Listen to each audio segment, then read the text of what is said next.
Hello guys, welcome back to my YouTube channel. Hope आप सब ठीक है, अच्छे से है। नमस्ते फ्रॉम माय साइड। चलिए आज बात करते हैं मेरे कंटिन्यू प्रेगनेंसी जर्नी के बारे में, जिसके अंदर सबसे बड़ी मिडवाइफ की अपॉइंटमेंट पूरे प्रेगनेंसी जर्नी में रहने वाली है और 2 स्कैन्स मेरे कैसे रहे।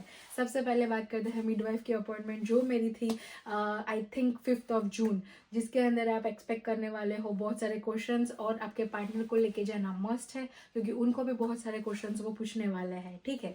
सो जो सबसे पहले क्वेश्चंस रहता है वो ये रहता है कि आपको कभी मिसकैरेज हुआ है, एनी अवॉइड ऑफ प्रेगनेंसी रही है ड्यू टू पिल्स, और ये सब क्वेश्चंस जो पर्सनल रहते हैं वो आपको सबसे पहले पूछने वाले हैं। उसके बाद आपको पूछने वाले हैं मेडिकल हिस्ट्री आपकी और आपके फैमिली की, जिसके अंदर आपके पार्टनर के फैमिली हिस्ट्री का भी वो क्वेश्चंस करने वाले हैं और उनके मेडिकल हिस्ट्री की भी क्वेश्चंस करने वाले हैं, जो बहुत लेंदी रहने वाला है। फिर उसके बाद वो आपको पर्सनली चेक करते हैं, जिसके अंदर आता है आपका ब्लड प्रेशर, फिर आपकी हाइट, आपका वेट, आपकी बेली की साइज, वो बहुत इंपॉर्टेंट रहती है। उनसे उनको जानकारी मिलती है लिटिल बिट ऑफ इट कि भाई हाँ, डेवलपमेंट बेबी का अच्छे से हो रहा है, क्योंकि थोड़ा बहुत तो बेली आपका 3 मंथ्स में, इतना नहीं बट थोड़ा बहुत। ठीक है। उसके बाद फिर हम बात करते हैं मेडिकल हिस्ट्री में। वो लोग पूछते हैं जो चीज़ें, वो तो हमने शेयर कर दी उनसे पहले। उसके बाद आप शेयर करोगे उनको आपकी मेंटल हेल्थ के बारे में, जिसके अंदर वो रिक्वेस्ट करते हैं आपके पार्टनर को बाहर जाने के लिए कि आप अकेले में 1-to-1 सेशन ले पाओ, जो इंडिया से बहुत डिफरेंट है, क्योंकि इंडिया में मेडिकल हेल्थ के क्वेश्चंस इतने ज़्यादा नहीं पूछते, बट यहाँ पे वो चीज़ बहुत सीरियस रहती है। वो लोग पूछते हैं कि आप घर के अंदर सेफ है, कोई आपके घर के अंदर अल्कोहल या स्मोकिंग नहीं करता है, कोई आपको वायलेंस, आपको उसी से कुछ थ्रेट तो नहीं है। सो वो सब सेफ्टी आपकी देखी जाती है as a pregnant women in the UK. ठीक है। सो वो आपको सबको वो आपको आंसर्स करने रहते हैं। उसके बाद वो सब क्लियर होने के बाद वो आपसे डिस्कस करते हैं जो हॉस्पिटल आप जहाँ पे डिलीवर करने वाले हो। सो वो पूछते हैं कि आपको स्कैन वहाँ पे चाहिए बेबी का, और फिर वो आपके बेबी की हार्ट बीट जो माइलस्टोन रहता है वो वहाँ पे चेक करते हैं कि आपको फर्स्ट टाइम आपके बेबी की हार्ट बीट सुनने को मिलती है, जो बहुत ही इमोशनल टचिंग मोमेंट रहता है।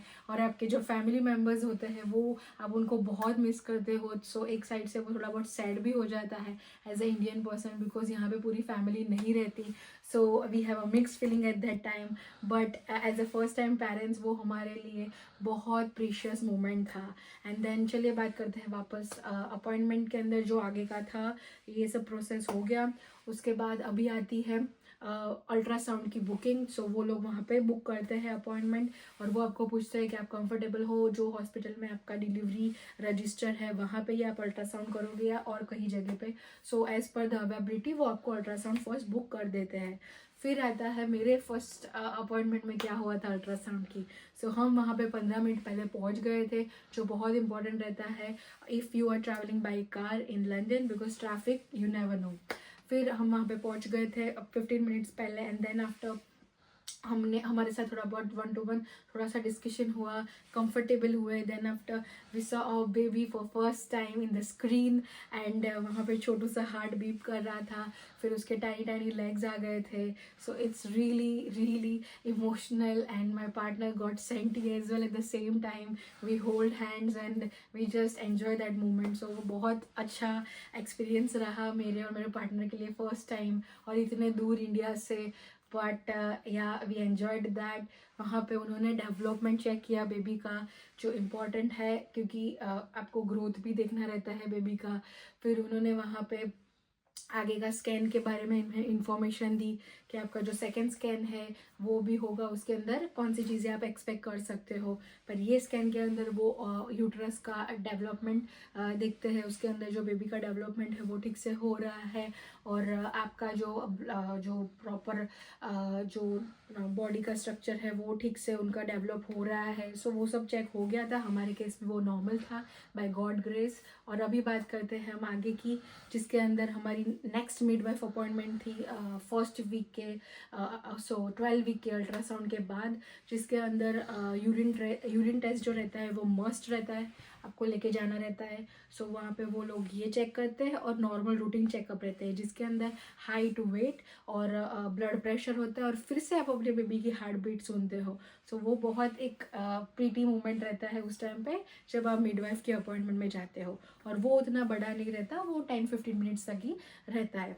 आफ्टर दैट हम बात करते हैं अल्ट्रासाउंड वीक 20 की, जो 5th मंथ रहता है उसके अंदर ये फिर से एक अल्ट्रासाउंड मिलता है यहाँ पे, और उसके अंदर हम अपने बेबी को फिर से देखते हैं स्क्रीन पे और उनका फुल डेवलपमेंट, फुल नहीं बोल सकते सॉरी, बट ये बोल सकते हैं कि उनका ब्रेन का डेवलपमेंट इस टाइम पे चेक होता है, वो बहुत इंपॉर्टेंट रहता है।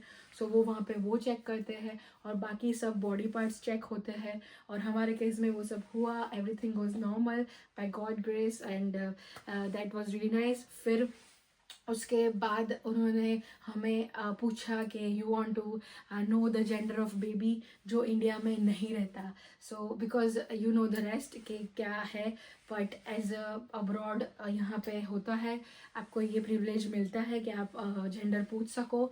तो हमारे केस में हमने पूछा था, बट वो पर्सनल था तो हमने शेयर नहीं किया था बाहर। फैमिली के साथ भी हमने आई थिंक बहुत 1-2 महीने बाद शेयर किया था, क्योंकि हम वी आर नॉट श्योर कि हमें अभी करना है या नहीं करना शेयर। एंड देन उसी टाइम पे एज अ इंडियन हमारे वहाँ पे फेस्टिवल थे गणपति जी के, तो हमने अपने घर पे गणपति जी को बुलाए थे, और उसी टाइम पे हमें जानने को मिला था कि हमें क्रिश होने वाला है। And that's really really happy moment and joy moment for us. So ये हमने सेलिब्रेट किया था, और अभी आप देख सकते हो कि मुझे बोलते बोलते भी सेंटी फील हो रहा है। सो that's amazing, and hope you get same if you are planning to get one baby soon. And yeah, so हमारे केस में ये था एक्सपीरियंस मेरे साइड से। और वीक 20 की अपॉइंटमेंट के बाद भी मिडवाइफ की अपॉइंटमेंट्स होती है, और ये अपॉइंटमेंट के रिलेटेड मैंने ये वीडियो में पूरा ऑलमोस्ट कवर कर दिया है मेरे साइड से। लेकिन आपको कोई भी क्वेश्चन हो प्लीज़ डू कमेंट, सो मैं उसके आगे क्वेश्चंस आपको आंसर्स करूँगी। एंड अभी जो नेक्स्ट वीडियो आने वाला है वो उसके अंदर मैं कवर करने वाली हूँ कि मेरी डिलीवरी नॉर्मल थी या C section. So stay tune and you come to know कि मेरे साथ क्या हुआ था। And it's a climax, it's really like a climax scene. So stay tune and please do like, subscribe, and thank you so much.